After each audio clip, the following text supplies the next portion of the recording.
Hello everyone, so I thought we'd keep the slightly spooky theme for our next story for October. And I chose a book called Goosebumps. We have lots of these in the library, they're really good fun. If you don't really like scary stories, then I would say don't listen to the rest of this video. If you quite like a little scare, then these could be the books for you.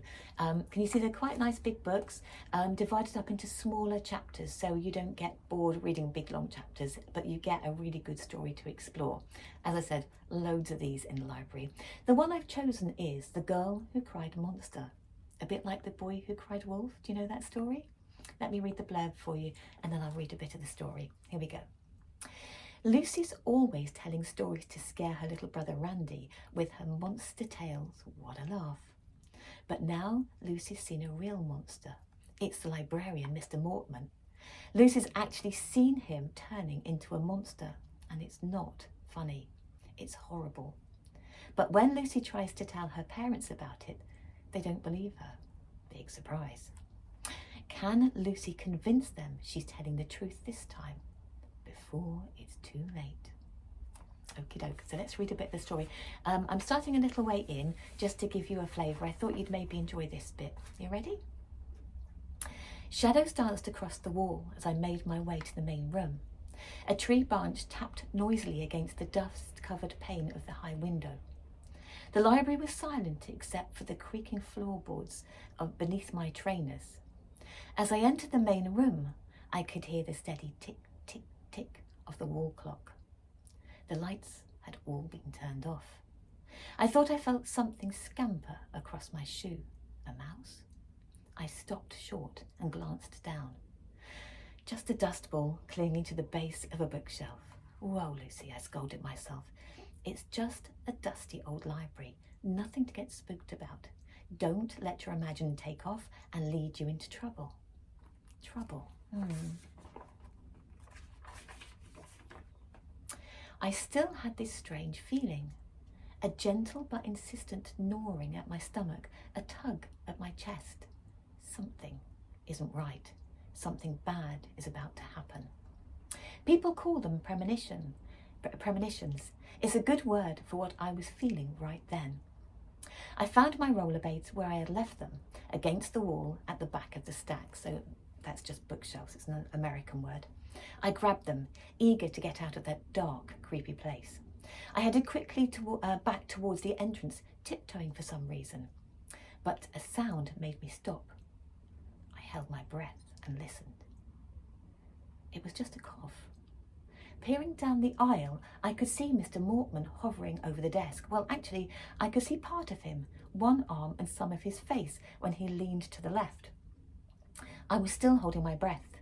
The clock ticked noisily from across the room.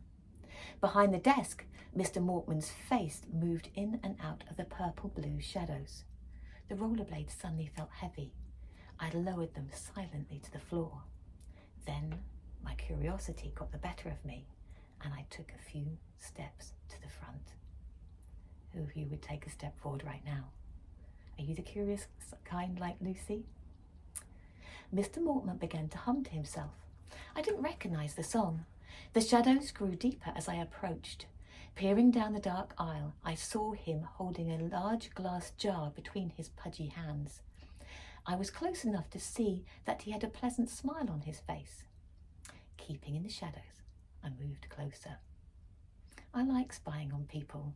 It's kind of thrilling, even when they don't do anything very interesting. Just knowing that you are watching them and they don't know they're being watched is exciting. Humming to himself, Mr. Mortman held the jar in front of his chest and started to unscrew the top. "Some juicy flies, my timid friends," he announced in his high-pitched voice.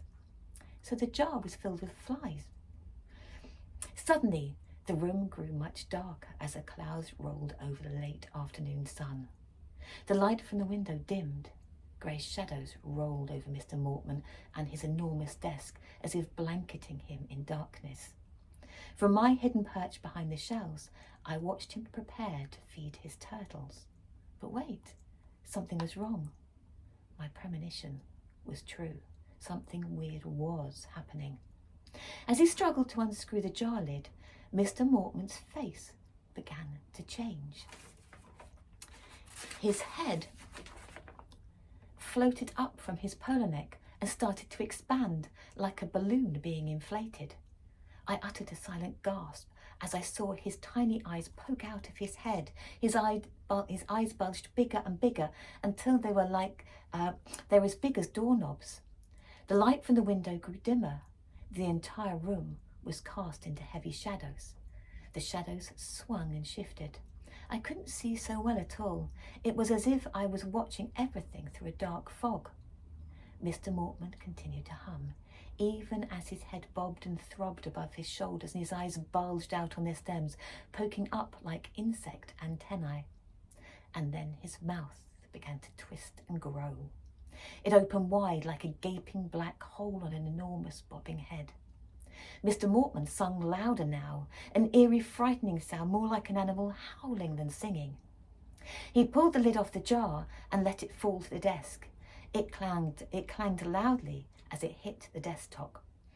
I leaned forward, struggling to see. Squinting hard, I saw Mr. Mortman dip his fat hand into the jar. I could hear the loud buzzing sound from the jar. He pulled out a handful of flies. I could see his eyes bulge even wider. I could see the gaping black hole that was his mouth. He held his hand briefly over the turtle cage, and I could see the flies like black dots all over his hand, in his palm, on his short, stubby fingers. I thought he was going to lower his hand into the aluminium pan. I thought he was going to feed the turtles, but instead, he jammed the flies into his own mouth. I shut my eyes and held my hand over my mouth to keep from throwing up or screaming. I held my breath, but my heart kept racing. The shadows lurched and jumped. The darkness seemed to float around me. I opened my eyes. He was eating another handful of flies, shoving them into his gaping mouth with his fingers, swallowing them whole. I wanted to shout. I wanted to run. Mr. Mortman, I realised, was a monster.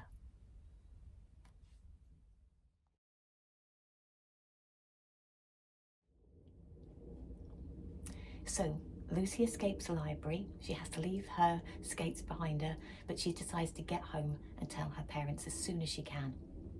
I started to run, my trainers squelching over the wet grass. I ran all the way home.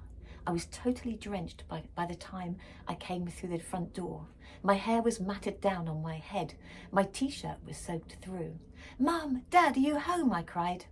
I ran through the hallway, nearly slipping on the smooth floor, and burst into the kitchen. "A monster!" I cried. "Huh?" Randy was seated at the kitchen table, snapping a big pile of string beans for Mum. He was the only one who looked up.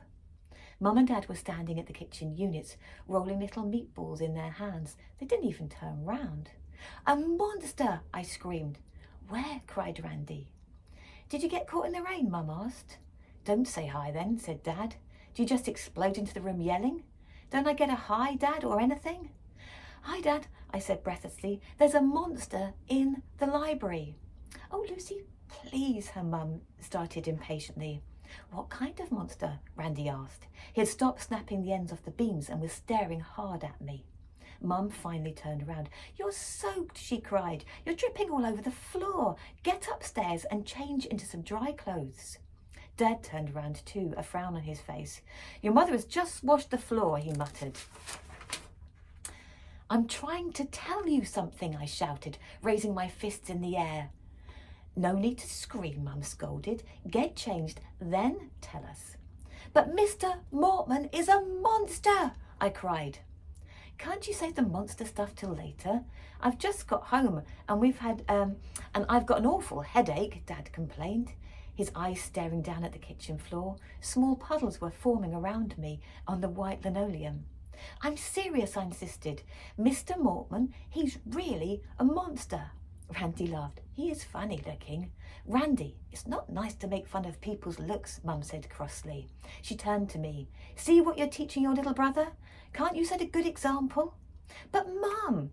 "Lucy, get into some dry clothes," Dad pleaded. "Then come down and lay the table, okay?" I was so frustrated. I tilted my head back and let out an angry growl. "Ah! Doesn't anyone here believe me?" I cried.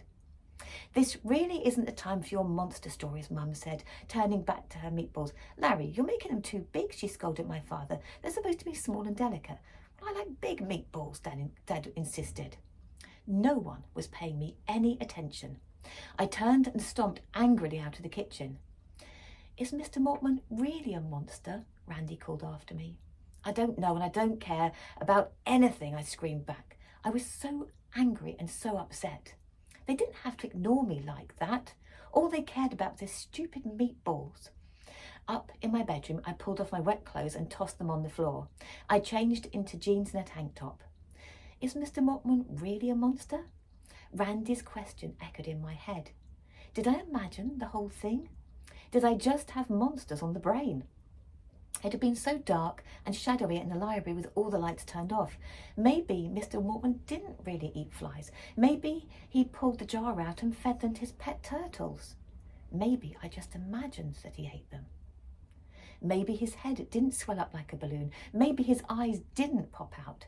Maybe that was just a trick of the dark, the dancing shadows or the dim grey light. Maybe I needed glasses. Maybe I'm crazy and weird. "Lucy, hurry downstairs and set the table," my dad called from upstairs. "Okay, I'm coming." As I made my way downstairs, I felt all mixed up. I didn't mention Mr. Mortman at dinner. Actually, Mum brought him up. "What book did you choose to read this week?" she asked. "Frankenstein," I told her. Dad groaned. "More monsters," he cried, shaking his head. "Don't you ever get enough monsters? You see them everywhere you go. Do you have to read about monsters too?" "Dad, Randy, you did a great job with stirring the beans," Mum said, quickly changing the subject. After dinner, I helped Dad with the dishes. Then I went upstairs to my room to start reading Frankenstein. I'd seen the old film of Frankenstein on TV, so I knew what it was about. It was about a scientist who builds a monster, and the monster comes to life. It sounded like my kind of story. I wondered if it was true. To my surprise, I found Randy in my room, sitting on my bed, waiting for me. "What do you want?" I asked. I really didn't like him messing around in my room.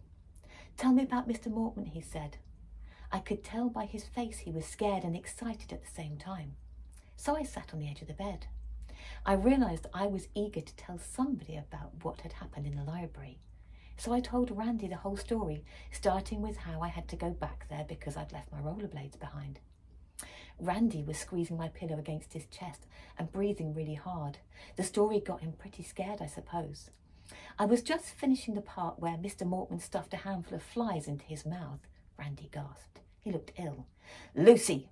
My dad burst angrily into the room. "What is your problem?" "Nothing, Dad. How many times do we have to tell you not to frighten Randy with your silly monster stories?" "Silly," I shrieked. "But Dad, this one's true." He made a disgusted face and stood there glaring at me. I expected fire to come shooting out of his nostrils any minute. I'm not really scared," Randy protested, coming to my defence. But my poor brother was as white as the pillow he was holding and trembling all over. "This is your last warning," Dad said. "I mean it, Lucy. I am really angry." He disappeared back downstairs. So, this is a book. These are the series of books. I hope you enjoyed that one, and I hope you come to the library and borrow some of these books. And I hope you have a fantastic October. See you soon.